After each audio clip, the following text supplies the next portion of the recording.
Welcome to home cooking. अगर आपको मेरी रेसिपीज पसंद आ रही हैं तो चैनल को सब्सक्राइब कीजिए और साथ ही बेल आइकन को क्लिक कीजिए ताकि आपको चैनल की अपडेट्स मिलती रहें।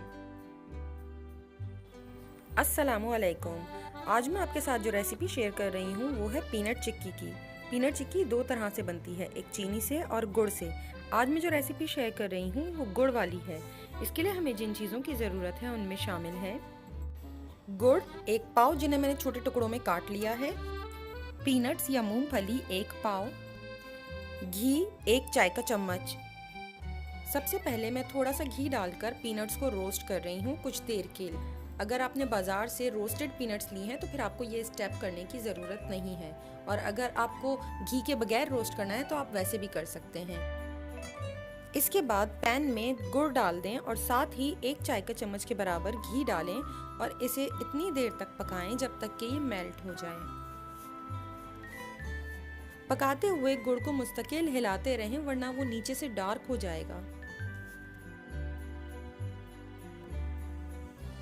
जब तमाम गुड़ अच्छी तरह से मेल्ट हो जाए इसके बाद भी इसे 2-3 मिनट तक कुक करें।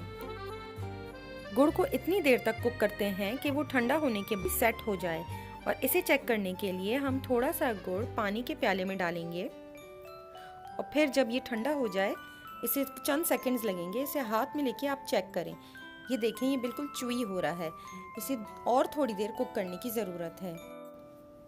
इसी तरह से आप इसे बार बार चेक करते रहें। जब आपको लगे कि ये पानी में जाने के बाद बिल्कुल क्रंच ही सेट हो चुका है और अब इसके पीसेस ब्रेक हो रहे हैं, इसका मतलब है कि अब ये बिल्कुल डन है। इसके बाद रोस्टेड पीनट्स इसमें शामिल करें और अच्छी तरह से इसे मिक्स कर लें।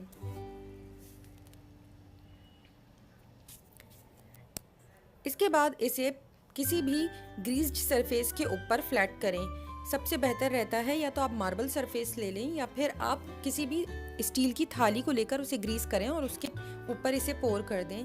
मैं हमेशा इसे सिलिकॉन मैट पर ही निकालती हूँ, बहुत इजीली रिमूव हो जाता है।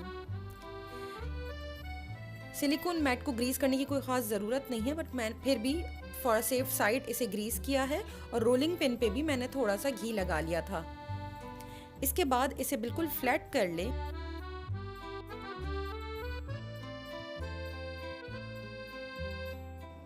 चंद मिनट के लिए छोड़ दें ताकि वो थोड़ा सा ठंडा हो जाए। इसके बाद आप चाहें तो छुरी से कर सकते हैं, मैं इसे पिज़्ज़ा कटर से कट कर रही हूँ। पिज़्ज़ा कटर को पहले कॉर्नफ्लावर से रोल कर लिया है जिसकी वजह से ये इसके ऊपर स्टिक नहीं होगा। इसके बाद आप इसके पीसेस का मार्क लगा लें।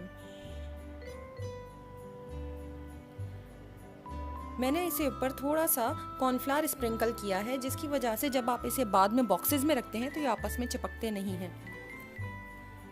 आप देख सकते हैं कि ये बिल्कुल सेट हो चुके हैं और इनके पीसेस बहुत आराम से सिलिकॉन मैट से हट रहे हैं।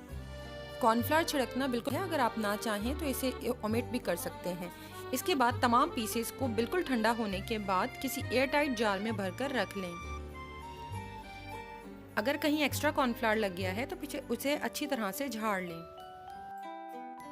अगर आपको ये रेसिपी पसंद आए तो प्लीज़ लाइक, शेयर और मेरे चैनल को सब्सक्राइब करना ना भूलें। Thank you.